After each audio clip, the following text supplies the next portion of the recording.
Ok បងប្អូនទាំងអស់គ្នាសម្រាប់វីដេអូនេះខ្ញុំចង់ share ទៅកាន់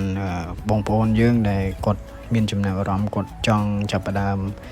ហាត់កីឡារត់ជាលើកដំបូងរបស់គាត់ណាអញ្ចឹងសម្រាប់បងប្អូនទាំងអស់គ្នាអាច follow តាមចំណុចទាំង8នេះដើម្បីចាប់ផ្ដើមរត់ឲ្យបានត្រឹមត្រូវចំណុចទី1បងប្អូនត្រូវតែរត់យឺតបូករួមជាមួយនឹងការដើរបើសិនជាយើងហត់ខ្លាំងហើយព្យាយាមធ្វើវាឲ្យបាន30នាទីក្នុងមួយថ្ងៃចំណុចទី2បងប្អូនត្រូវតែហាត់រត់ឲ្យបាន3ដងក្នុងមួយសប្តាហ៍ចំណុចទី3យើងកុំទាន់ផ្ដោតលើចម្ងាយយើងត្រូវផ្ដោតលើរយៈពេលវិញធ្វើមកយើងអាចរត់ឲ្យបាន30នាទីចំណុចទី4បងប្អូនត្រូវតែបន្ថែមការរត់ឲ្យបានច្រើនជារៀងរាល់សប្តាហ៍យើងព្យាយាម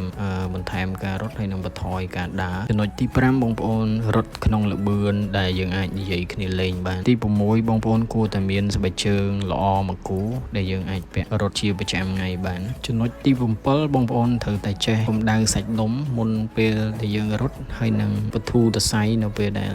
យើងរត់ចប់ចំណុចទី8ចុងក្រោយគេ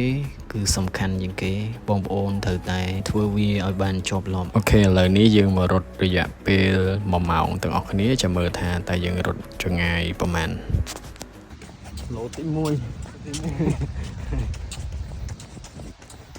គីឡូទី3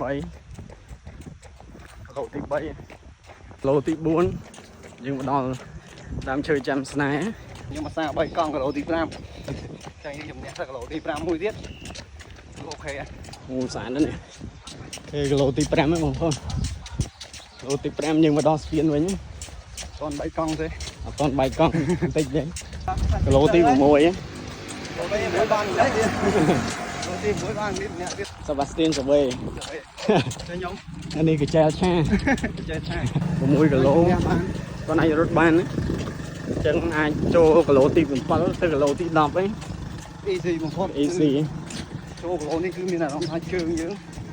គឺលែងស្ពឹកលែងឈឺអារម្មណ៍ថាស្រួលរត់វិញស៊ាំបាទស៊ាំ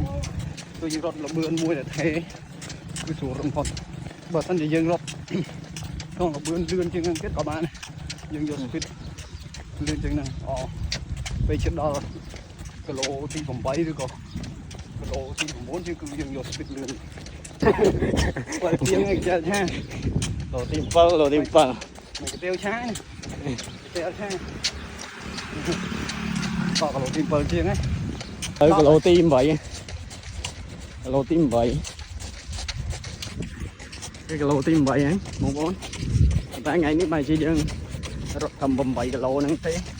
គេស្អាតតែឥឡូវដល់ម៉ោងចូលធ្វើការ